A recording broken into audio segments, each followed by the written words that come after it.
study out depression, anxiety, schizophrenia, psychosis, and look at the symptoms that come with that, you always find gastrointestinal symptoms of some sort. In every disorder, it's always there. Without fail. Without fail. You never have the mental disorder without the gut disorder. They always go together. There's always both happening at the same time. Do you think there's anything fundamentally wrong with the brain itself? If injury, possibly, the injury could be a factor. There's also, the birth defects.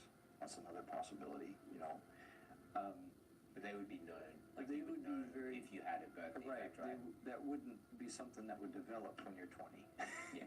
So you would know that from day one. Find that very early on. Exactly. That would be Well, I would suppose that 95% plus of the people watching, or that know someone's going through that, in the majority of cases, they don't have a traumatic brain injury.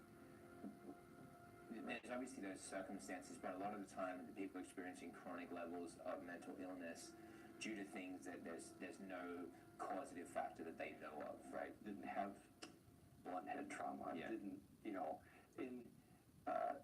people that are developing these things in adulthood, it's not genetic. Yeah. It was, the genetics may be triggered, and activated, but it wasn't a genetic disease. Mm-hmm.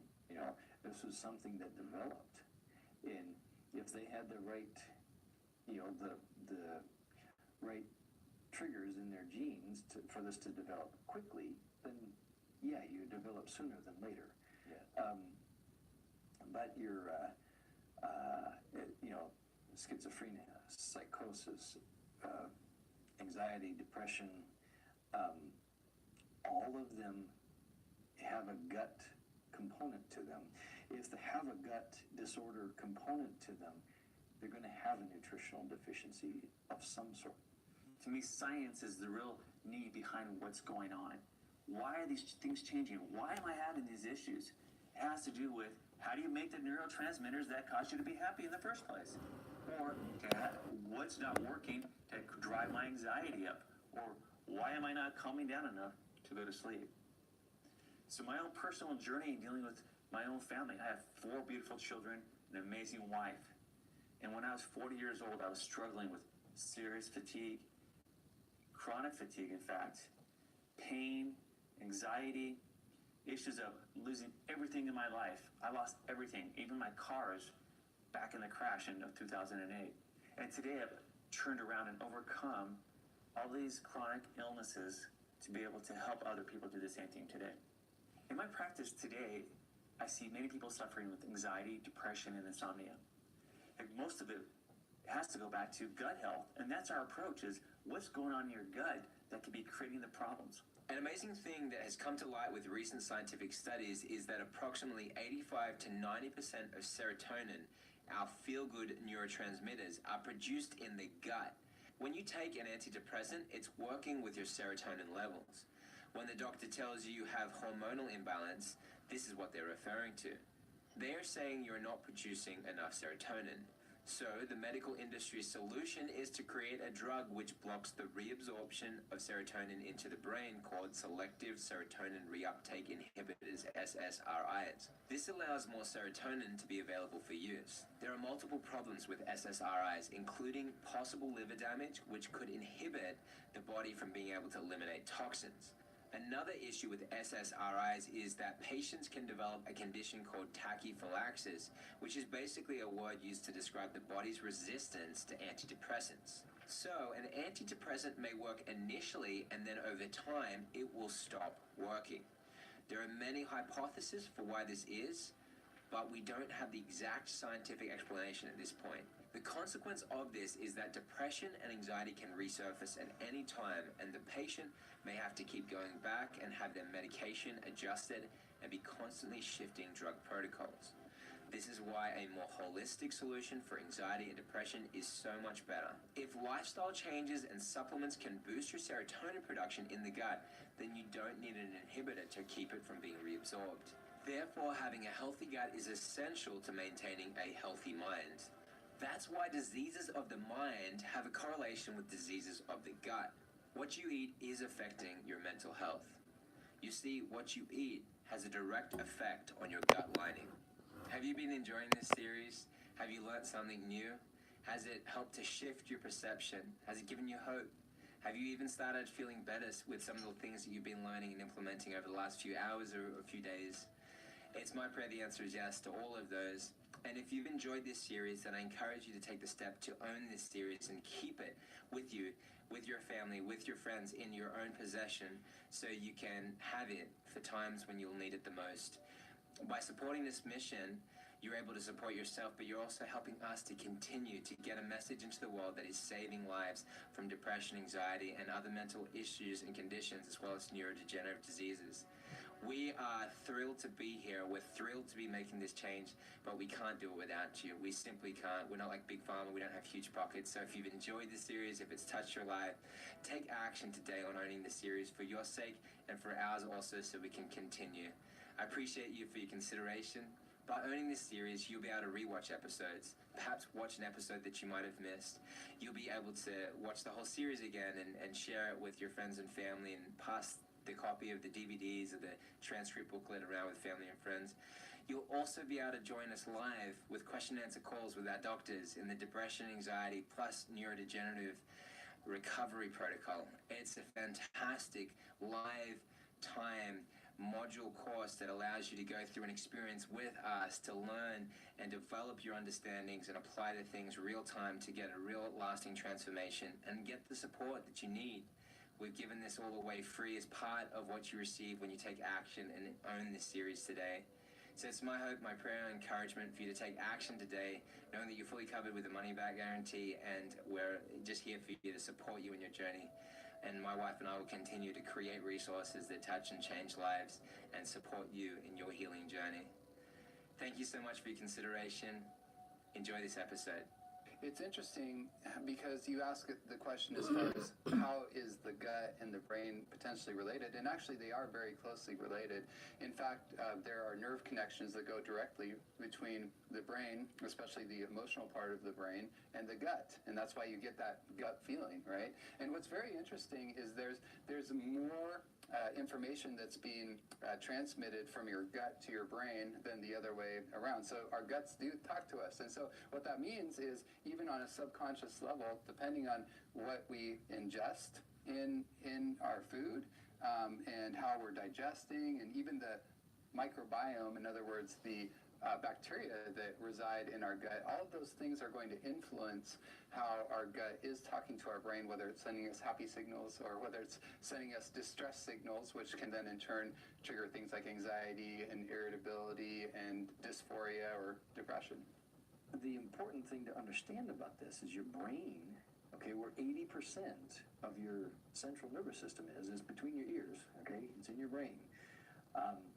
80% of your central nervous system in your brain only produces about 12%, 10 to 12% of the necessary dopamine and serotonin that your nervous system requires.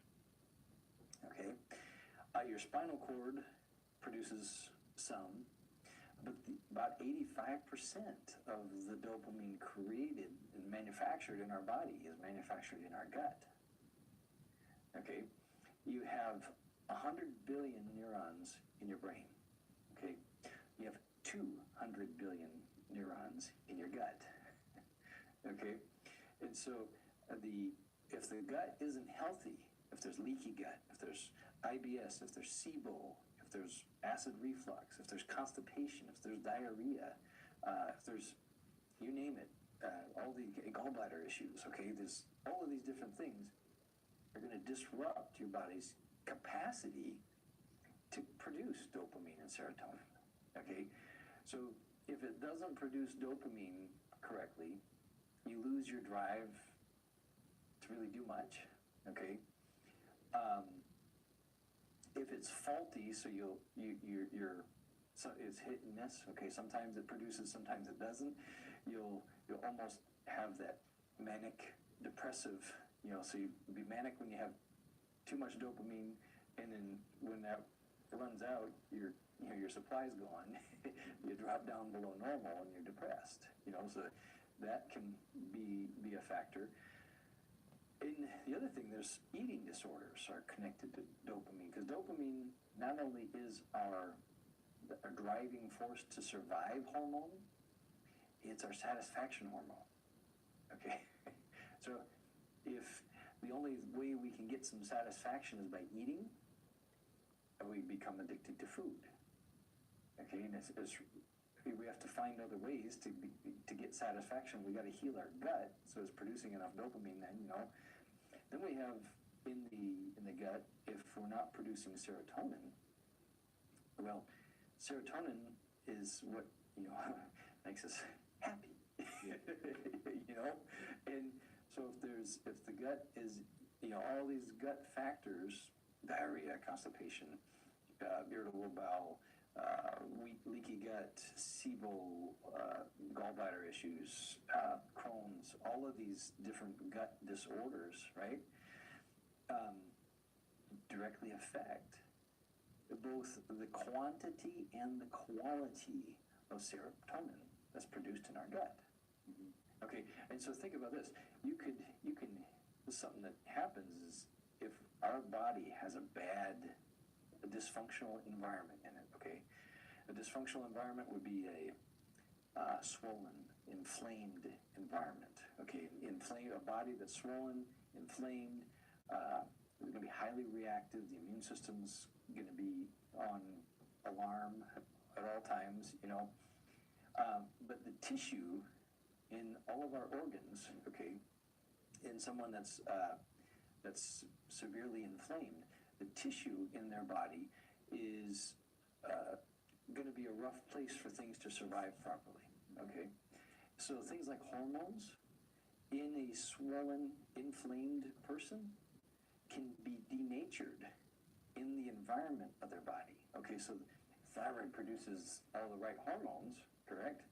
But as they're floating around through the bloodstream and going off into the tissues, the environment's so bad, it denatures that hormone, and it doesn't work right. So when they get a lab test, they have all the thyroid hormones they ever wanted. Everything's normal, right?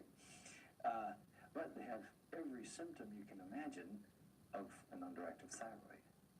Okay, same thing happens with dopamine and serotonin. They're hormones also. They're hormone neurotransmitters.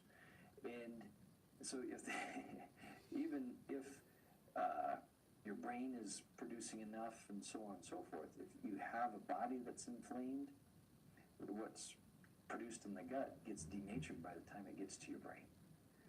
So the gut irritation feeds inflammation in our body. And so it's something that we have to deal with anyway. If we're going to ever get ahead of inflammation in our body, we got to heal the gut to begin with. And if we want enough serotonin and dopamine, we have to heal our gut.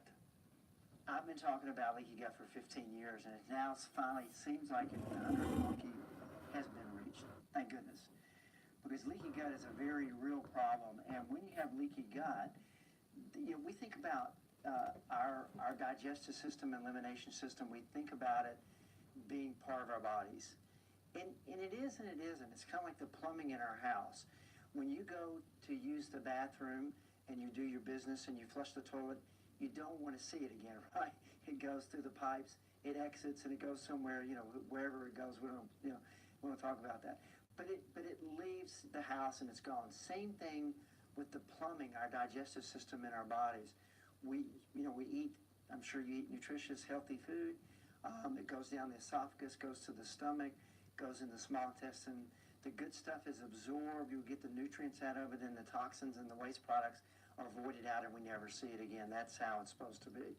But when you get a thing called leaky gut, what happens is this plumbing gets little gaps in between the cells. Now, you may not know this, but your stomach lining is 1 cell deep. It's very thin. And things that can cause leaky gut and cause gaps in the cells, these little patches here. You think about a hose that you're squirting your flowers with the water. And if you were to take an ice pick and start going through up and down the hose and making puncture things in here, the water starts to spew out, okay? That's what we see, if you can get a visual of that, with leaky gut. So now this food that's supposed to be digested and come into the small intestine and into the large intestine, the good nutritious part of that is supposed to be reabsorbed and the bad stuff is supposed to go out. When you have leaky gut though, you're literally mixing poop with your bloodstream. Sounds kind of gross. It is kind of gross. And this sets up this incredibly toxic environment that triggers reactions from the body. Because normally, when you're digesting your food, your body knows what to do with this food stuff that's been broken down in these little bitty particles, and it goes through the pipes, you know. But if you've got leaky gut, some of this food stuff leaks across and gets into the body, some of this waste material. And the body overreacts. It releases bradykinin, histamines, leukotrienes, these inflammatory chemicals that set up these allergic reactions. Now, leaky gut and allergic reactions are the great masqueraders. They can basically cause just about anything, whether that's anxiety, depression, pain. They can cause fatigue. They can cause irritable bowel syndrome. They can cause all sorts of havoc in the body. One of the things that we see that impacts anxiety is elevated histamine levels. And we know that folks that have elevated histamine levels, they have a tendency to be more anxious. So if you've got leaky gut and your body's generating histamine as an allergic reaction, that sets up this whole cascade of biochemical reactions that can trigger anxiety. It can make you more susceptible to that. Yeah, it's interesting to think about, this chemical imbalance, because when I was younger, I was actually diagnosed with ADD and went to a psychologist, and then they referred me to a psychiatrist, and they gave me, mood-altering medication, and I remember just absolutely hating it. But that's all they ever talked about is, this is helping to balance the chemicals in your body. And for whatever reason, it just never really jived with me that that's what it is, right? Like, it's a chemical imbalance in the body, and it's like, well, how does taking a synthetic chemical supposed to balance our chemicals? Like, we have 100,000 chemical reactions happening every second in our body, and we're supposed to be like outsmarting it. I feel like our body's the greatest pharmacist on the world, in that aspect. So I'm not really sure what the right answer is. Is it actually a chemical imbalance or not? And in that aspect, I always like to look at the fact of, like, what can you do to feel better? What can you do to heal? And the digestive tract, just like you mentioned, Jonathan, so important. Heal the gut, you can heal the brain. If you have a leaky gut or intestinal permeability issues in your gut, you're going to have a leaky brain. And those are just asking for, health issues. So really focusing on the gut, which is a foundation of healing autoimmune conditions and autoimmune disorders. And it's also a foundation, too, to have a healthy brain, and also a healthy foundation for happiness, joy, right? Having these emotions that we should exhibit daily, being grateful and just love versus the, fear and loneliness and depression and these other, quote-unquote emotions.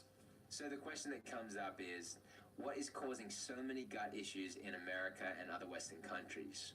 Why do so many people have chronic digestive problems? As a society, we're being exposed to things that we have never before encountered. Well, we can look at agriculture and find at least part of the answer. With an incredible increase in herbicides and pesticides over the last 80 years or so, chronic disease rates have escalated as well. So while we're living longer with modern healthcare interventions and sanitation regulations, we're also living with more chronic illnesses than ever before. Also, with the introduction of genetically modified organisms in 1994, we entered into a whole unexplored frontier.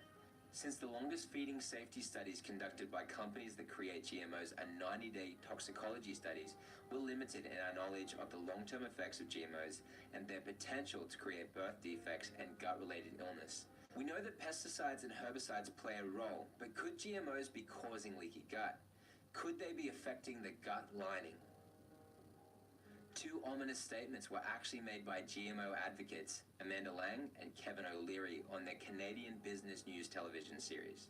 When the pair had 14-year-old teen activist Rachel Parent on the show, she was discussing the need for long-term safety studies, and O'Leary countered by saying, "We're in a long-term study. You're eating genetically modified foods whether you like it or not." To which his co-host Amanda Lang added, "We're the lab rats." While these hosts didn't seem to see the glaring atrocity of their statements, it is clearly a dangerous endeavor to make the public the guinea pigs for health safety studies, especially when we do not even have transparent labeling concerning GMOs. In fact, the United States Senate has repeatedly decided against GMO labeling here in America. Why? This makes sense with what we've learned about the correlation between the food industry and government agencies that are supposed to be in place to protect our health. The real question for GMO producers is, what are they afraid of? If GMOs are safe, as they claim, and they stand behind their products, why do they feel the need to hide the fact that these products are in our foods? Why not have transparency and clear GMO labeling policies? Again, much like pharmaceuticals, GMOs have to alter the plants at a molecular level in order to receive a patent. These patents allow GMO companies to sue anyone who is in possession of their patented seed, even if the seed was carried by means of wind or surface water and cross-contaminated with another field. The owner of that field may not know that his crop has been contaminated with a patented seed. Yet, if it's been discovered that this has happened, GMO companies have been known to bring lawsuits and fees against their farmers. This allows big agriculture GMO businesses to create a near monopoly on certain crops, such as soy and corn. Again, we find ourselves somewhat at the mercy of a corrupt and greedy system, so we need to learn what choices we can make in order to combat the possible damage being done to our health by corporate America. We want to heal our guts and our minds, so let's seek to understand more about the science behind this. Dr. Newsom, my big question is, with our guts being so torn up to create such epidemic levels of depression, anxiety, and other mental diseases, illnesses, essentially, what have we done to destroy our health so badly? Our guts and our minds so badly. Have you ever sprayed Roundup on a dandelion? Yeah. Okay. You ever seen someone, Yeah, dandelions after they sprayed the, okay, eating food that has Roundup in it does to your gut what Roundup does to a dandelion. If that gives you an idea. Okay, so imagine the inside of your gut, all nice and healthy. You got little fingers, they're called villi, on the inside of your gut. You consume food with glyphosate, with Roundup in it. Okay, that glyphosate goes in and just shrivels up dries those villi right out. Okay, immediately as that happens, guess what you have? Right. Leaky gut. Okay, because those villi are where you're supposed to absorb all your nutrients. Okay, the moment they shrivel up, now you got this one big spot where you start absorbing things, and so instead of having a really tight knit membrane that only allows little things, very small, minute things to get through, you've wore that membrane off. Now you have this membrane that it isn't sifting, it's just kind of a membrane that's keeping stuff in and letting more stuff come in, so your innards don't seep out through your gut. Okay. And so there's one. And so what foods would that have? Okay, GMO foods. If you're eating GMO, the reason they genetically modify it is it's so they can use these types of herbicides on them. Okay, they genetically modify the food so they can use these herbicides on the soil around the plant that they're growing, and it doesn't kill the plant. Okay, so when we eat those things, it causes this shriveling of our gut inside. Okay, that's one. Now, what are the genetic modified foods that are on the market? Your primary are soy, corn, things, papayas, non-organic papayas are almost always genetically modified. We even have different types of meats, crab meats, and there's genetically modified salmon on the market. There's genetically modified potatoes, tomatoes, and almost quite a few of your nightshade, which are in most cultures, your nightshade families, or tomatoes, peppers, potatoes, they're all staple foods. You know, so from all these different cultures, those are the they're staple foods. They're things that you have, people have their meat and potatoes, or they have, mashed potatoes at Thanksgiving, or they have, you get into Hispanic culture. What Hispanic doesn't eat tomatoes or peppers? What about wheat? Wheat, there we go. Wheat's another one. Is it because people said it's not? Here's what they do with wheat. This is the practice, okay? They take plant wheat, okay, and to speed up harvest and make it easier to harvest, they'll spray it 2 or 3 times with glyphosate to dry up the wheat, which makes it easier for them to cut it and harvest it. Okay, it kills the wheat, it kills the plant. Okay, this is non-GMO wheat. Okay, they'll spray it with glyphosate to dry it out so it's easy to harvest.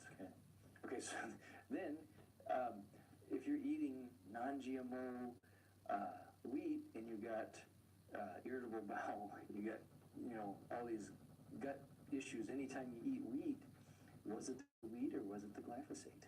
Yeah. Okay.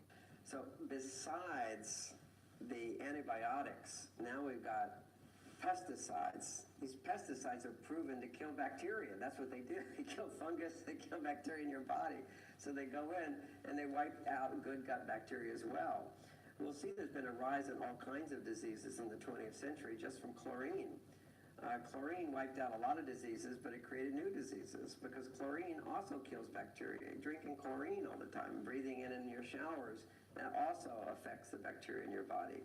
Then you see pesticides, and then you've got the GMOs that are proven to actually, those foods have pesticides in them. They have Roundup in it, which will kill good bacteria, but it also has the effect, and they've seen this in scans, of opening the intestines up so that you get leaky gut syndrome. So your undigested food comes in because you haven't fully digested it and just leaks into your bloodstream. Once it's into your bloodstream, because it's not fully digested, your body thinks it's an invader and triggers an autoimmune response. And so what we see now is this huge increase in autoimmune diseases in the last century, just gone up off the chart. Certainly people often think, we're so much healthier now. That's nonsense. People who lived on farms and didn't have exposure to all of the germs of living in a city lived from 80 to 100 years healthy at 100. This was common in the old days where people didn't live in cities. But once you lived in cities, you have all the toxicity of people living together in the feces and the urine and all that, and germs. And so you get the imbalance. But today, the drugs we take, the side effects of drugs, every single drug you take over the counter or prescribed is going to kill some good bacteria in your gut. It's also going to damage your liver. These are the side effects of taking drugs. Look at the long lists of them, even the over-the-counter stuff. So we're inundating ourselves with things that are interfering with healthy gut. Apart from that, we have chemical things that are going on in the body that will produce both anxiety and depression. One of the most common things is, today people's digestion is just a mess. I'll give you an example. They take the sausage industry in the United States. Okay, we don't use, pig intestine would be what you normally use for sausage, correct? Okay, your pigs here in the United States, they can't use the intestinal material from pigs in the United States to make sausage. Reason being is the GMO food that the GMO soy and GMO corn that they're feeding pigs in feedlots are causing such a thinning in their intestines. Their intestines are literally thinning, so the amount of cells deep are thick that their intestines would normally be is reducing and reducing and reducing, and they can't pack anything into those intestines. They just burst open. Also, pigs, a large amount of pigs in feedlots feedlots being fed GMO corn, GMO soy have to be slaughtered before their intestines rupture and they bleed out. Okay, so I'm telling you this because if you're eating the standard American diet, you're eating GMO soy, you're getting GMO corn. It's in the foods, just in regular food. If it's doing that to pigs, guess what it's doing to you? Okay, that is damaging your digestive system and causing the intestinal wall to thin. Now, as that happens, it's easier and easier to develop what we call leaky gut. And leaky gut is where the intestinal wall gets inflamed and it swells up and the tissues separate and they become more permeable. So instead of being tightly knit like this and only small things can get through, they swell up and bigger particles can flow through the gut. That's what we call leaky gut, okay? Leaky gut leads to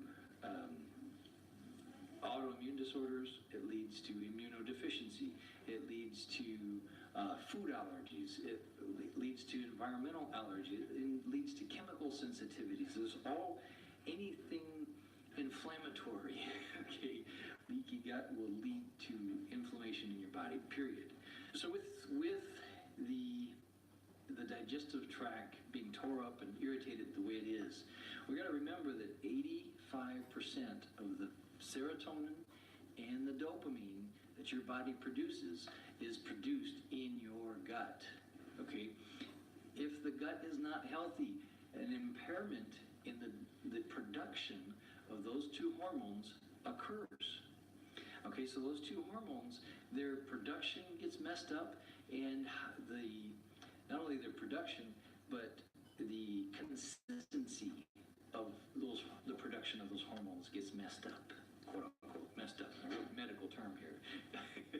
But when that happens, you may get a surge of dopamine without enough serotonin, or you may get a surge of serotonin without enough dopamine, or you don't get enough of either, or you get too much of both happening because of the dysfunction in the gut.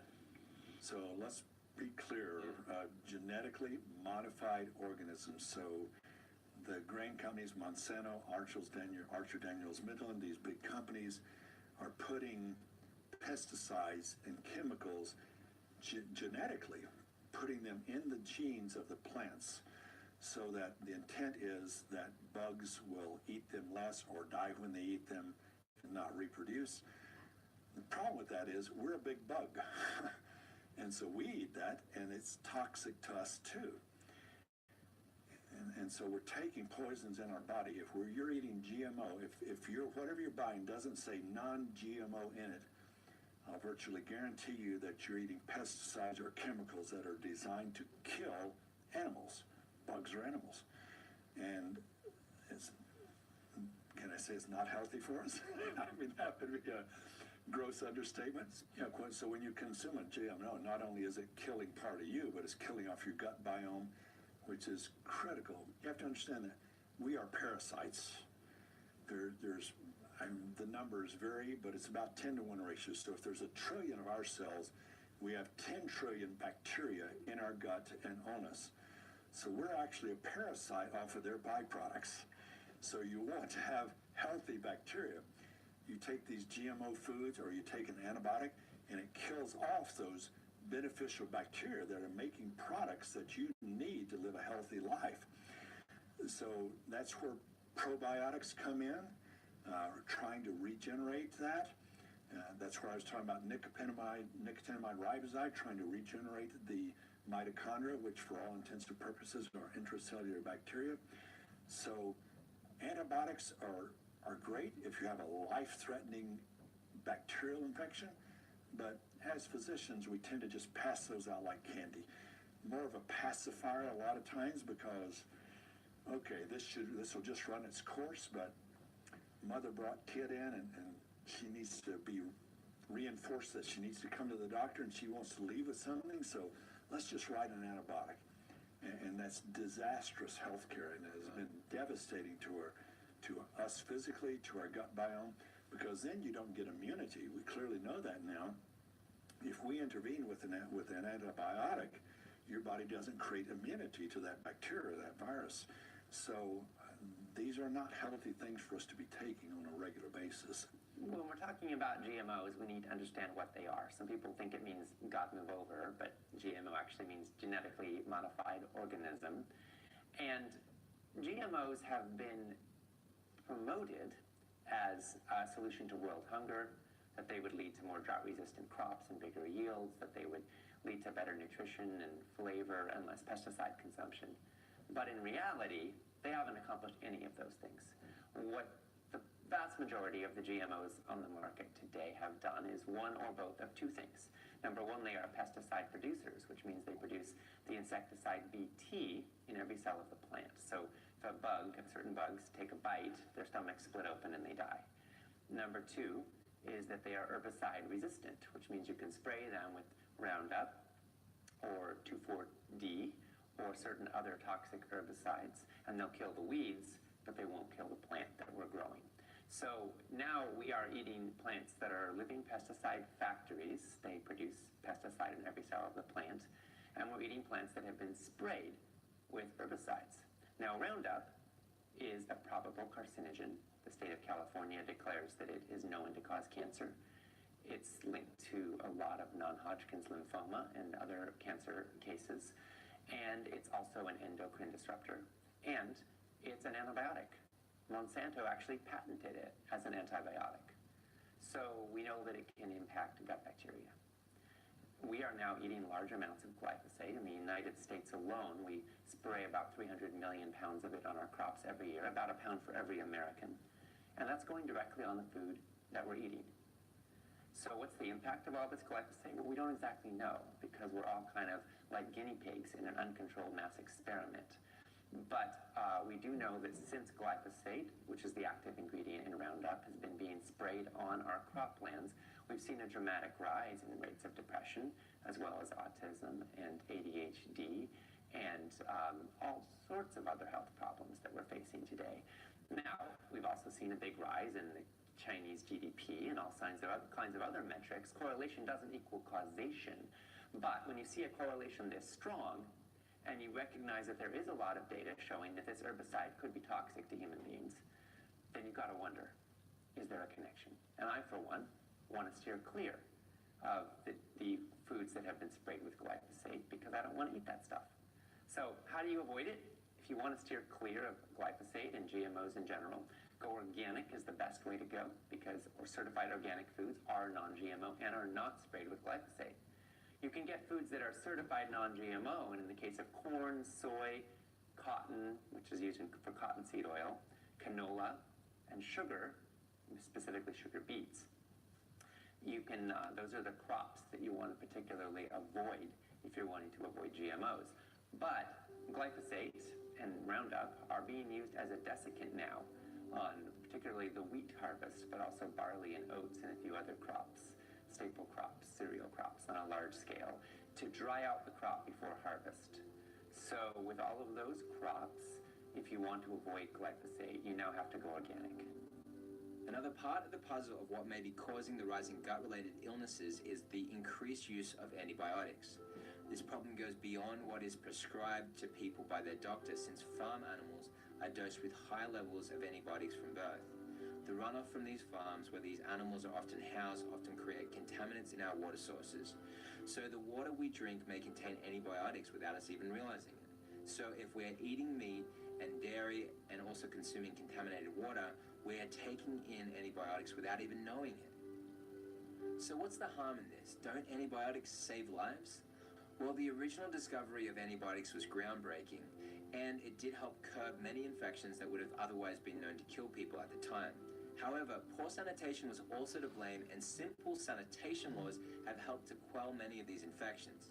While antibiotics may still have their place, the overuse of them has caused antibiotic-resistant bacteria, or superbugs, such as MRSA. However, the real issue is much deeper than this. Recent scientific studies have begun to uncover the gut microbiome. There is a delicate balance of bacteria and other microbes in the gut that is beneficial and essential to human health. Many of these antibiotics, while eliminating the bad bacteria that is causing an infection, can also wipe out the good bacteria that is keeping your digestive system working properly and your immune system functioning at an optimal capacity. So, you can see how annihilating these beneficial microbes can be detrimental on your overall health. Balancing this important microbiome is essential for healthy serotonin production as well. In a study published in the scientific journal Cell in 2016, this correlation between the gut microbiota and serotonin production was firmly established. This is groundbreaking science that we did not have up until recently. Why isn't this being broadcast nationwide in a society that is rampant with depression and anxiety? In a society where mood-related disorders are on the rise and suicidal rates are increasing. Our society has become so reliant on conglomerate systems to tell us what is healthy for us, while these very same corporations are the ones seeking to make us sick and keep us that way for their own profit. So our goal here is to give you a better understanding of these things so you can take back control of your own health and your mental well-being. Well, what basically happens is we've got a lot of things attacking us now. We've got, if you've done antibiotics, they've wiped out some of the good strains of probiotics in your gut. Literally, there's real estate in your gut. There's 7 pounds, 6, 7 pounds of microbiome of this bacteria in your gut. And there really isn't, to a certain extent, no bad bacteria. It's just that when we add antibiotics, you suddenly destroy parts of your microbiome. And the most hardy parts of the microbiome are often candida. So they're like the weeds in the garden. So you got the candida, the antibiotics that come in and knock out your plants and knock out the weeds. But the weeds grow back, you know, they're like super. Then you've got antibiotics that go in and cause the gut dysbiosis. Every microbe, your gut is necessary for brain function. Brain function is necessary for nervous system function, immune function, and so forth. So it regulates. But what was discovered in 2017 is that for every microbe in the brain, there are 7 to 9 microbes necessary to make that, for every neuron in the brain, there's 7 or 9 microbes that circle around it to make it work. They work synergistically. We didn't know this before. We thought the brain was sterile. But no, the gut produces those microbes which are necessary for your brain to function efficiently. So the gut and the brain are so intimately related. And we're just wiping out our gut with antibiotics, which sometimes can save lives, but we can then replenish ourselves with the wide spectrum of probiotics. If you take a lot of the probiotics you buy, say, oh, there's so many, but it's just of 3 strains. You know, there's basically 3 strains in most of them. You want to get the broad spectrum one, 17, 26, 32, 42 is my favorite. You know, that's the Bravo probiotics. That's what I make for my family. Pesticides is the next thing that we get exposed to. Pesticides are, in essence, antibiotics. So if you're eating pesticide-rich food, you're getting the same effect on your gut as if you're taking an antibiotic. Anybody out there that's taken an antibiotic, you know, just think of what that did to your gut. Well, if you're eating food laden with pesticides, those pesticides are having that same effect on your gut. It may not happen, you know, an antibiotic's, you know, concentrated chemical, right? And you take a tablet or a capsule, you have little, you know, little pink liquid that you drink, you know what I mean? Those are the types of delivery systems that they have for antibiotics, right? In food, it's an accumulative effect, okay? So a little dose 3 times a day is a big dose every week. And it's even bigger dose every month, an even bigger dose every year. You know what I'm saying? And so that accumulative effect does damage on your gut. And so we got herbicides, we got GMOs, we got pesticides, then we have medication. You know, medication's another real irritant to the gut. It's a lot of medications, in order to be strong enough to have the therapeutic effect that they have, those medications have to create side effects. They're so powerful. You know, a medication that's so powerful to regulate your blood pressure, okay, can't do that without, without having some sort of side effect. It's going to have to irritate something somewhere. I just want to share what this has done for my life. The reason I didn't know all the science behind all of this. I've traveled around as a documentary filmmaker. We travel around putting seminars about health. I now put on a seminar. I have a DVD seminar on the gut-brain connection. The reason why I got into all of this is because I lived in a foreign country for a year, and I got stomach trouble while I was there from the water. We knew it was from the water, and it lasted the entire year we were there, then came back to the States. I mean, my wife went to a doctor in that country, and nothing really helped there. And then we came back to the States, and for a whole nother year, so 2 solid years, I had stomach trouble. And for the first time in my life, I experienced what they call seasonal depression, or seasonal affective disorder. And so I experienced that, and then I experienced it every year for 8 years. So every year I would have depression in the winter, and I exercised, I ate healthy. I was actually eating a largely plant-based diet by that point already. After 8 years of this, then I got bit by a tick, and a friend of mine, a doctor friend, said, well, you should just take some antibiotics just to be cautious. So I took some antibiotics, and then I went into depression year-round. And I didn't know that the science shows that, yes, that this increases your chances of depression by 25%. 1 round, 2 to 5 rounds, 50%. I didn't know that. So I fell into depression year-round, and then for 2 solid years, I was totally depressed. But I continued going forward. I was making documentary films, traveling the world, teaching people about various things, the Bible, about health.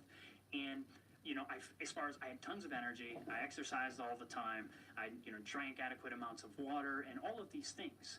But what ended up happening was I ended up just trying something.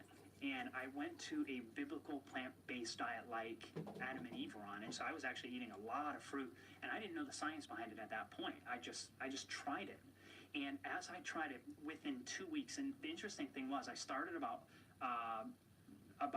2 weeks before January 1st. So right around midway through December, I started eating just tons of fruit. Began to eat this way, very, very simple food. And 2 weeks later, which was about January 1st, so if you're struggling with seasonal depression, this should be about the worst time. And 2 weeks into this, right about January 1st, for the first time in 2 years, I could choose where to focus my thoughts.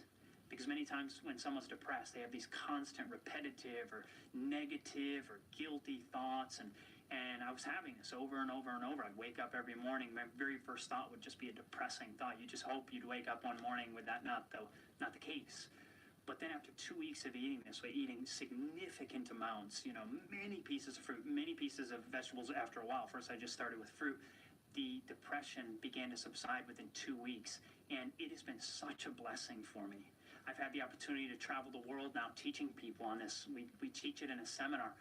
Just some time ago, I was in a foreign country and I had shared to medical students on this, and then I visited that country again just a few months ago, and one of the doctors came along. He wanted to share. He said, I've implemented the things that you've talked about, and he said it has been such a blessing. He too had been struggling with depression, but as he began to implement these things also, he too began to find similar results, that the depression began to subside. What causes leaky gut? Non-steroidal anti-inflammatories, certain pain medications, certain antidepressants, yeast overgrowth, antibiotics. Now, yeast overgrowth, everybody's got yeast. Everybody's got yeast in your intestinal tract, this fungus. And normally that yeast is kept in check by good bacteria. So there's more good bacteria in our intestinal tract than bad bacteria that keeps it in check. But when we take antibiotics kill the good and the bad bacteria, which then can set up yeast overgrowth. Now, once the yeast starts to overgrow the intestinal tract, like octopus, it sends out these tentacles that attach to the cellular wall, and they can punch holes in the wall and create this environment called leaky gut. The awareness on microbiome has really boosted in the last 2 years. But what's fascinating is we're still in the Stone Age, because what's happening is like people are just like, oh cool, they just keep eating their sad American diet, right? And standard American diet, and then just drinking the odd kombucha, and it's like, oh, but this is not the answer, and you could do without things like kombucha. They're great, but they're not the answer. What the answer really is plants. Plants. I I mean, it's natural, and fermented foods are great. And I was just eating some sauerkraut a moment ago, right? So I'm into it. I'm sold. Right. But I'm aware that we're not necessarily going to be eating sauerkraut every meal. But when we are eating fresh fruit and vegetables every meal, we're able to replenish the microbiome. Can you tell me how that works? Right. Oh, yes. Microbiome, like even mine right now, I need work, right? I know that, and because of other issues, like I've had parasites, I've had some things come in, destroy microbiome, come wreak havoc, and so I'm doing that rebuilding. And I've been eating I would essentially a quite a good plant-based diet. Plant-based diet is best as I've known, right? But I'm improving that. But how is it that people can replenish their gut bacteria by eating plant-based diets? First off, the fibers in fruits and vegetables are all prebiotic substances. So all your probiotics need the fibers, the cellulose and things like that, that's in the fruits and vegetables that you would eat, okay?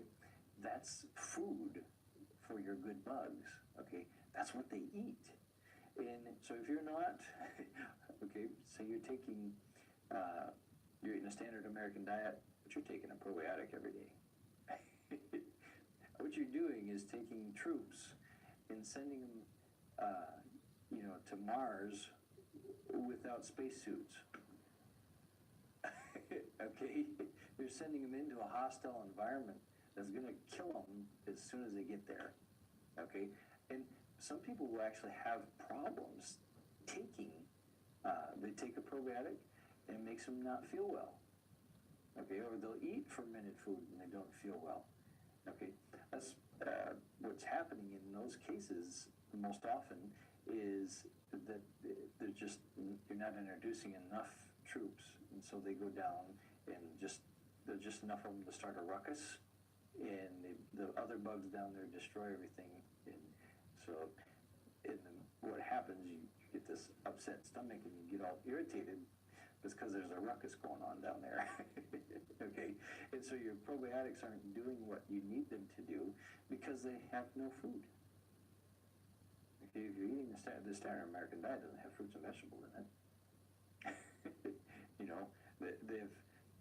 They're French fries. Yeah, the key is that they're nuked, right? French fries and ketchup. That's right. Yeah. Everything is there, but it's nuked. It's been nuked. Exactly. And your good microbes in your gut can't survive on that. Okay? They need real fruits and vegetables, not GMO fruits and vegetables. They need real fruits and vegetables that have real nutrients. Okay, and they need that fiber in those fruits and vegetables. And so if you're not eating your vegetables, you're not feeding your microbiome. And if you're eating pesticide and herbicide and preservative contaminated foods, you're actually consuming things that are destroying your microbiome. You're killing your microbiome when you eat. Okay? And you can try to replenish that, but if you don't give the probiotics that you're putting down the chute, if you don't give them food to eat, they can't survive. Just like if they dropped us up, I'll have dropped us off on the moon, we're not going to survive, It's not the right environment.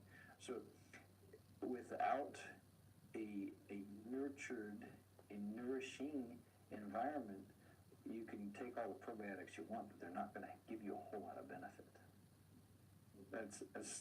And I love probiotics. I formulate probiotics. We grow them. We do all kinds of things with probiotics, but they have to have a food source. They're living beings. If you don't feed them, they die. Got it. Wow, incredible. So supplements are great only when they're in collaboration with a good diet. And so restoring the gut biome is critically important. And truthfully, there aren't many good probiotics out there. Most of them are lactobacillus and bifidus, whereas there's over 1,000 different bacteria in our bowel. And so we want diversity of bowel bacteria there. So eating things without without washing them to death, without cleaning them to death. Go out and eat a little dirt, like you did when you were a kid, to help increase your gut biome. We can be too clean. We can absolutely be too clean. So taking care of that gut biome. So I'm not against anything medical. I'm just against the wrong use. We pass out antibiotics like candy. It is not healthy for us. Antibiotics can and should be used at critical moments. If you have sepsis, if you have this overwhelming disease, if you have this methicillin, but we can use other things.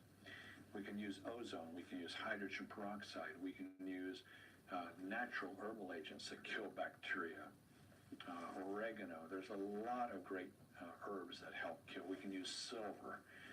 There's many things that kill bacteria that we can't use because they're not FDA approved. But we can certainly use them at home. We can use them outside of the hospital. So antibiotics, okay, when we're critical, we absolutely have to have them, yes. But other times, randomly, doctors prescribe them for a cold. Well, we know that colds are viruses, and we know that antibiotics don't kill viruses. So there's kind of an insanity going on out there with our use of antibiotics, and they're very destructive. They cause a lot of disease. We look at a massive study in the journal Pediatrics. This was a study of 2 million babies over the course of 35 years. So this is massive. And what they discovered is that babies who are born by a C-section have higher levels of asthma, bowel disorders, rheumatism, and even leukemia. And now, why? I mean, you think, who cares? I mean, you pulled out this way or that way, one or the other, right? But here's the thing. God created us. When we're in the womb, we might say, that we're in an environment with very few bacteria. There are some that are maybe swallowed, that they take in, but in general, they're in an area with not very many bacteria. And when the child is born or going through the birth canal, we should say, as they're passing through, they begin to be inoculated. They begin to be covered with the bacteria from their mother. And that is exactly the bacteria that they generally need to enhance their immune system, potentially for the rest of their life. But if we go about it another way, and that baby is, cut out through an incision and removed by the doctor, the doctor then maybe from his glove gives that baby its first bacteria.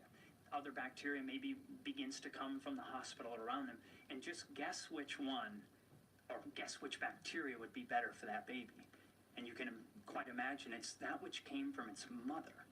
One of the questions might be, well, how do we get a greater diversity of gut bacteria so that we can be happier, social, and more outgoing? Well, before we go any further with that, I want you to think about this. So we know that toddlers who have less diversity of gut bacteria are more cranky, more antisocial. They're just not as happy children. The same thing is true later in life. They found the same thing with alcoholics. They found that alcoholics specifically, who had less diversity of gut bacteria, found it harder to overcome their addictions to alcohol. This is amazing. Do you think about that? That could you actually be struggling with addiction because of lack of diversity of gut bacteria? Now, this is a fascinating concept. Now, as the scientists looked at it, they looked at a group of alcoholics, and they found that the ones with greater diversity of gut bacteria found less anxiety, less depression, and less craving for their alcohol.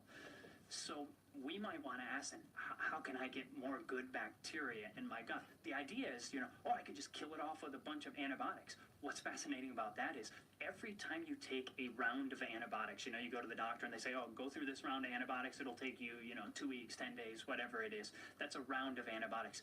Every time you take a round of antibiotics, it increases your chances of depression by about 25%. And for every 2 to 5 rounds that you take, it increases your chances of depression by right around 50%. So this may be another factor. We already know that children who don't have as much diversity of bacteria, they're not as happy. Same thing with adults. Now, why? Now, could it be that this bacteria actually, we know partly why. We know part of the mystery of it all is that this bacteria helps us to digest our food, and good food, healthy food, like, fiber-filled food, which is only found in the plant kingdom, by the way. There's no fiber in the animal kingdom.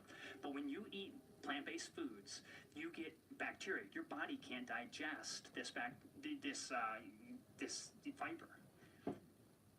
When you eat fiber, your body can't digest fiber, but the bacteria in your gut can digest the fiber. And what it does is it lets off a byproduct called short-chain fatty acids, which lower levels of inflammation, which will lower levels of chronic disease, but it also potentially can lower your levels of having depression or lower your chances of having depression. So if you're struggling in this way, you may have symptoms like brain fog or digestive problems, burping, gas, pain in your stomach, bloating after a meal. You may struggle with just lack of mental clarity, feeling exhausted, feeling tired at 3 in the afternoon. That's not natural. None of those symptoms are natural. Those are all symptoms that are closely correlated with digestive problems. And the best way to shore up your digestion is to get lots of fiber, to eat lots of fermented foods and probiotics and also prebiotics, which tends to be certain forms of fiber that will help your body to make use of the probiotics that you consume. If you want to take some kind of supplement, that's great. If you want to eat things like yogurt, make sure it's not sugary sweetened, because a lot of the heavily sweetened fermented foods like yogurts and soy yogurts and coconut yogurts, there's a lot of sugar in there, then you're actually feeding the bad guys. Because sugar in the digestive tract is a magnet for the bad bacteria that you actually don't want in your body. So we want the good stuff, and so fiber is one of the most critical things, and a whole foods plant-based diet is associated with healthy digestion. When you eat animal products, there are no animal products that contain any fiber. Zero. So you just got to have more plants. And also, frankly, sugar has almost no fiber, oils have no fiber, and white flour and white rice have almost no fiber also. So again, it comes back to the whole foods plant-based diet for fiber and for also generally a lot of the nutrients that are going to help restore your gut bacteria. With leaky gut, the thing about leaky gut is it's definitely repairable. It's definitely repairable. It's something that, if it's part of the step in the Murphy method of sleep, balancing the neurotransmitters, and then working on the gut, that's the next step. That's a big part of it. You got to get that corrected. If you don't, then you run the risk you're always generating this inflammation.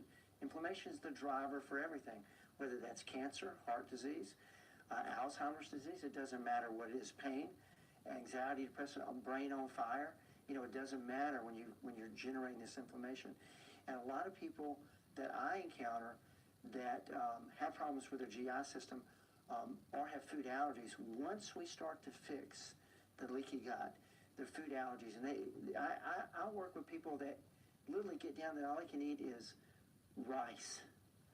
They get down because they get so allergic, and it's not that they're having an allergic reaction to the foods so much as that anything they eat is being triggered. The leaky gut is being it compromises the ability to be able to break this down, and so they develop all these food allergies. And what I find is that once I start to fix the leaky gut with high doses or the right doses of L-glutamine, fish oil, bone broth, some of these things that actually heal up the gut, digestive enzymes that we talked about earlier, they'll see that now they can start to add these foods back that for months, maybe years, they could not do so. See, there's a common misconception. People say you are what you eat, but it's actually more accurate to say you are what you digest. Some people are eating all the perfect foods, but they're not getting the nutrients from their food because their body isn't able to metabolize them. That's why you want to nourish your microbiome. So lots of fiber is really helpful, lots of vegetables. And then there are a few vegetables that are particularly good for digestive health. We're talking about jicama, asparagus, hickory root, also onions, raw onions in particular, interestingly. Garlic also has a lot of beneficial properties. And controversially, because of course gluten is controversial, but wheat bran actually, and whole wheat, has a lot of prebiotic fiber. So for those people who aren't susceptible to wheat allergies, they may find that beneficial too. Bottom line is, feed the good guys, and they will take care of you for the rest of your life. We need to address gut health. We can make the assumption that over 90% of the population has what we call leaky gut or gut dysbiosis. So while you are going to the vegan plant-based diet, we need to take advantage of that, and we need to add a couple of things in that can help heal the gut. Now, bone broth, even though if we're going to go vegan, we can use bone broth medicinally. Yeah. Okay, so we can use bone broth to help heal the gut. We can use things like celery juice to help heal the gut. You could do a bone broth with celery to help heal the gut. This is actually just food-based. This is not any supplements at all. If we were to add supplements, we can do L-glutamine-based products. In some cases, with certain genetic mutations, if you try an L-glutamine-based product to help heal the gut and you start noticing a big increase in anxiety, typically 2 to 3 days you'll notice it, then it's probably a mutation in one of your genes, and so you don't want to take that. And that's where the lab testing helps us, because we can look at that and I'll know exactly what supplement. Do we want to put you on an L-glutamine-based supplement to help heal your gut, or do we want to go with an alternative? But if you're doing this on your own, bone broth, celery juice are amazing to help heal the gut. You want to add a probiotic in there too. Taking a probiotic by itself without addressing the ecosystem of the gut isn't going to help heal your gut. That would be like trying to put tropical fish in a dead coral reef. They don't have an ecosystem in which to live.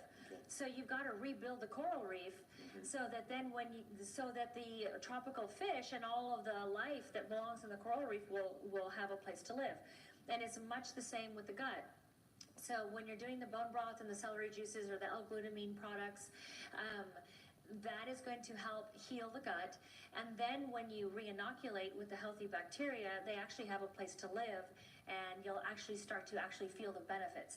So if you have tried in the past to just take a probiotic and you weren't addressing the house in which the probiotic needs to live, and you weren't noticing results, this is why.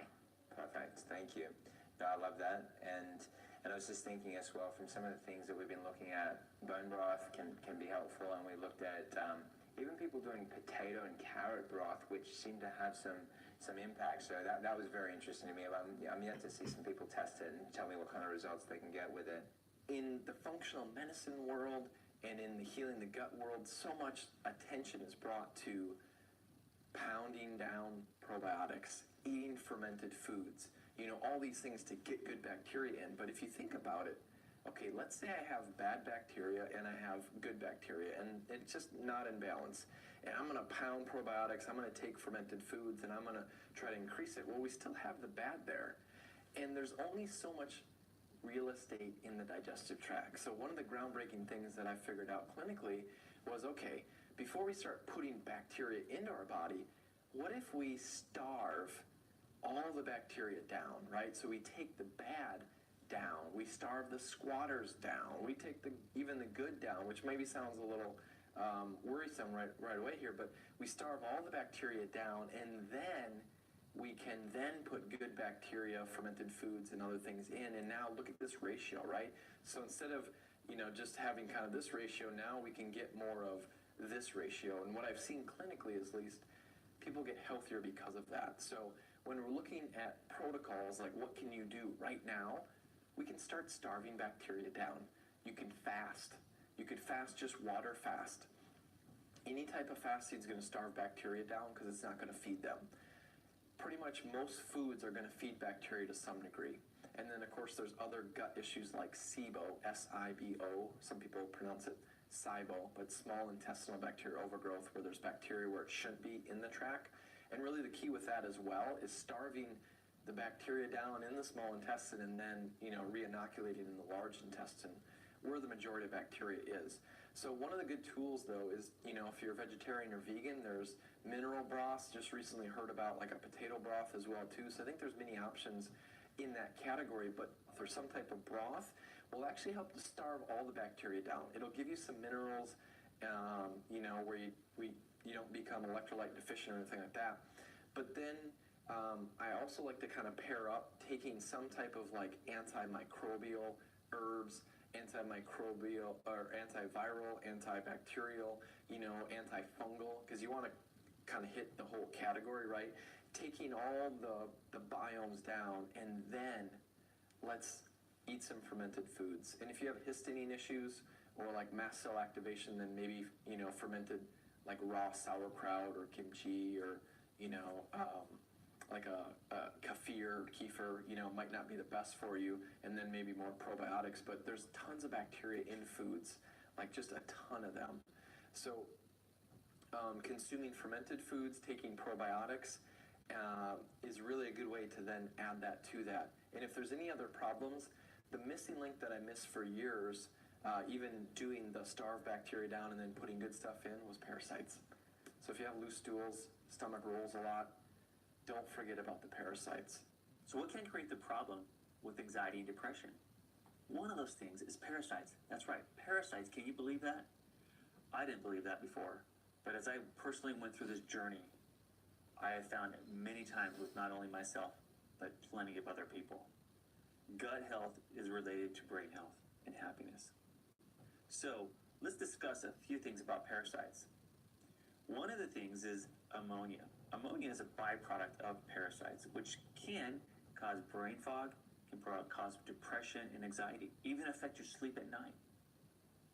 Another issue, what we can see, is that they secrete enzymes which can inhibit GABA production. GABA is what helps bring us down from anxiety. So there's a couple of them, one called hookworms, schistosomiasis, another one called Toxoplasma gondii, toxoplasmosis, both of which inhibit the GAD enzyme, which means we can't convert glutamate to GABA, which then we are running at a high anxiety area. And we don't want to be there because anxiety is a way that causes so many problems with people. And in today's world, it's rampant. It does exist. Another thing is in our gut health, a lot of the bacteria can be affected by the byproduct, by so much of this ammonia. Why is that? Because it suppresses or kills the bacteria, creates a bad environment for it to exist. So then we don't have the right bacteria making the right nutrients that are then making the neurotransmitters and our happy, what we call happy hormones or happy proteins. So these parasites can sometimes overtake people. I've seen it over and over. That create chronic fatigue, that create chronic pain, that create just chronic feeling horrible, chronic illness. A lot of the chronic illness leads to depression and anxiety. And as we get energy back, as we clear these things out of people, man, it's amazing the transformation that happens. Let me give you an example. I had a gentleman that was really depressed. He had 4 kids. Actually, has 5 or 6 kids now. But at the time, it started there at that point. And we went through and evaluated what was going on, what was happening. Why wasn't he enjoying life? Why wasn't he engaging with his children? Well, in our treatments, he passed 4 6-foot tapeworms. That affected him. He had lived in Brazil for a couple years and probably was highly infected with tapeworms at that point in time. But those things exist here, yes, in the United States. We get exposure to these things. So that's one example. I've had many other examples of having that depression or the anxiety, not feeling well, not moving forward in life. And as we're able to get the proper nutrients in, because now absorption is allowed, parasites aren't taking all your food. They're not taking all your nutrients. They're not causing your chronic constipation that a lot of these people have, which they love to do so that they can take those nutrients from you. So that's one of the big tie-ins of parasites at this deeper level that we would never think of. They affect neurotransmitter function. They can cause seizures. They can cause depression, anxiety through their byproduct as well as through dampening down the production of your neurotransmitters. And what was it that was triggering these problems for him? He had parasitic infections. Yeah. He had systemic inflammation. He had what we call leaky gut or gut dysbiosis. So he was having a lot of gut issues. And the gut issues were a huge cause of his brain chemistry imbalances. The foods that he was eating were also altering his brain chemistry. And, that was a huge suspect for us, as well as the parasitic pattern that he was showing. Got it. And as we addressed all of these issues, the brain fog started to lift, and the memory issues started to go away, and the anxiety started to go away, and the depression started to go away. Amazing. And okay, so you mentioned the parasite issue a couple of times now. Is it possible that the parasitic issue would actually be throwing off these numbers? Oh, absolutely. And how? Absolutely, it does. Well, Parasites or any type of pathogen or bug that's living in the body, they throw off endotoxins. So it, I don't know how to describe this. So when pathogens are in, when you have pathogens that are in your body, which are basically bugs that don't belong, and that can be in a category of parasites, bacteria, virus, protozoa, fungus, whatever it is, they throw off toxins in the body, and those toxins can in turn cause huge neurotransmitter imbalances. For example, toxoplasma is a well-known toxin in the body that has actually caused people to commit suicide. And there are studies on that. So you can look up toxoplasma and suicide and you can see that. But what's unfortunate is that many people who have struggled with depression for many years were never tested for underlying infections to see if the infections could be the underlying cause of the neurotransmitter imbalances. Got it. Toxoplasma is a wonderful example because there are numerous studies showing the correlation between toxoplasma and the changes to the brain chemistry that lead to suicide. Okay, wow. And toxoplasma, where does it come from? Toxoplasma can come from various sources, but it's common amongst cats, I believe, as well. Now, the next thing that doesn't get a lot of attention, but it should, is parasites. Parasites have been implicated with a lot of toxicity issues and chronic infection. And the reason why is mold spores will live inside of parasites. Parasites are sponges for heavy metals. Parasite epidemic that's happening, and it's across the globe, it's happening in first world countries like the United States of America. Parasite epidemic is there because of the toxicity epidemic. Parasites are absorbing heavy metals, and the body's like, thank you, I'll allow you to be here. But now we get the downside and the toxicity that's produced, the biotoxins that are produced from these parasites. So parasites absorb heavy metals. They're houses for mold spores. So even if you clean up your environment, remove the mold, you can still be dealing with mold illness because of parasites. And then the last piece is bacteria and viruses. Now, I mentioned earlier that chlamydia pneumoniae, Borrelia burgdorferi, herpes simplex virus 1 have all been implicated with brain conditions such as Alzheimer's. That these chronic infections can actually be contributing to these brain disorders. Well, these chronic infections will live inside of parasites. It's been well documented that Lyme disease will live safely within parasites. It's been documented that viruses will live safely within parasites. So when we're looking at protocol, we have to look at not only what the sources are, but we gotta make sure that we're nailing the order, that we're doing it in the right order. Otherwise, you're gonna hit a wall and you're gonna get frustrated. So drainage is first. Drainage comes along with you for the journey. Then we're getting to parasites because pretty much parasites can house a lot of things. Don't miss out on clearing out parasites. You'll be amazed at the things that you see come out of you. I was eating dinner with a friend, Dr. Todd Watts, and he was showing me pictures of stuff that came out of people.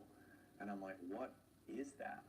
And he's like, this is biofilm, these are parasites. I mean, this is just stuff that has literally been, bogging up colons and small intestines of these clients that I've been working with. And I said, what are you doing? And he said, oh, I'm giving them mimosa pudica seed. And I was like, what? Mimosa pudica seed, what's that? And I started taking it, and about 16, 17 days later my stomach started rolling. I started feeling like, this doesn't feel right. And the next thing you know, I go to the bathroom, I go to wipe, and I'm like, that didn't feel right. I look down, and there's these 2 roundworms hanging out of me into the toilet, and they were dead. And it was at that point my mind started racing. My daughter and my wife happened to be in the hotel room that we were at, and I, yelled at my wife. I'm like, Heather, get over here. You have to see this. And my daughter comes running over at the time. She was about only 3 years old at the time, and she's like, Dad, why do you have string hanging from your butt? And I'm like, Heather, get over here. And I grabbed some toilet paper, grabbed on them, slowly pulled them out, flushed the toilet, and my mind just started racing. I said, wait a minute. If I, a relatively healthy guy, have these worms in me, who else does? And I started implementing them with my chronic Lyme disease clients. And that was one of the biggest breakthroughs that I saw. And it's because that parasite step is the one that I was missing clinically. Nutrition is affected by so many different things. You can have an impeccable diet. You can take all the right supplements. But if you have a tore up gastrointestinal tract, your body can't absorb it. Okay? If you don't have a good balance of microbes in your gut, meaning absence of parasites, meaning low amounts of candida and other pathogenic microbes, and very high amounts of your lactobacilli, your bifidi, all your different your probiotics. Okay, you need to have massive amounts of those and very minimal amounts of the others. One of the things that happens in our digestive system is our probiotics feed the nutrients to the receptor sites on our gut wall. If you don't have the right, zinc moving microbes in your gut, you don't absorb zinc. If you don't have the right calcium ones, you don't absorb calcium. You know what I'm saying? And so we have to have the right balance of microbes in our gut. We have to have a fully functioning stomach and intestines in order for nutrition to operate even. Okay? If our gut is dysfunctional, the nutrition can't work because we can't absorb it properly. So we've heard some great information here on building up and maintaining a healthy gut microbiome and how essential this is to mental health. Just to recap, we first want to find ways to eliminate bad bacteria with a water or mineral broth fast. So you may want to do this for about 3 days. From there, you can begin eating prebiotic fermented foods. These foods feed the good bacteria. Then add probiotics, which will increase your good bacteria, so that if you're eating fermented foods while you're taking probiotics, this will help you to build up that healthy microbiome. You'll also want to be eating plenty of fresh fruits and vegetables in order to provide fiber to feed the beneficial bacteria. A great next step to take is to do a parasite cleanse to really keep the gut clear of any organisms that could cause damage. Finally, while you're doing these steps that we've mentioned, you will want to be sure to eliminate gluten, perhaps grains for a time, or any allergen-producing foods that may damage your gut lining. These protocols will give your gut the boost that it needs to thrive and reset your digestive system. This should have a positive impact on your overall health and mental health as well. Another issue that some physicians and scientists have begun to explore is how gut health can affect mental health in the form of ADD. Since this condition is often diagnosed and medicated in childhood, it is time to start asking ourselves, what are our kids eating? Or maybe it's your grandkids. What kind of diet do they have? What kind of lifestyle do they have? What's really going on in their brains on a chemical level? And can it be corrected? Drug therapy is not the only way. And for people who have a chronic illness like fibromyalgia or anxiety and depression, it's probably many times, or oftentimes I should say, it's not the best choice. If you can do it naturally. Now, I'm a realist. There's a time and there's a place. And you should never feel guilty. If you need to be on antidepressant, you need to be on antidepressant.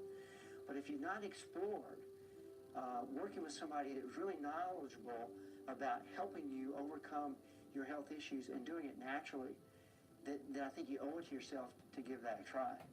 Today we've learned about the vital things that we may be doing but have not realized that our mental health is being deeply affected. While it's difficult to find out that we've been damaging our bodies, it's amazing to know that we've been designed with an incredible ability to heal when given the right components.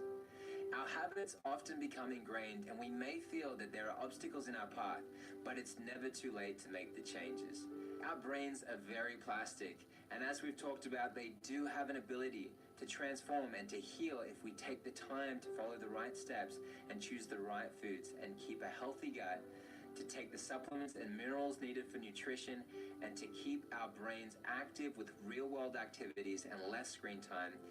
That's when we'll begin to see the positive changes take place. Did you enjoy this episode? Have you learned something new? Is this something that you would love your friends and your family to see? Is it something that you would love to keep? Well, you have the opportunity to take advantage of a special offering that we have right now to not only own the series, but to own it and a lot of amazing bonuses that we've put together for you to be able to support you at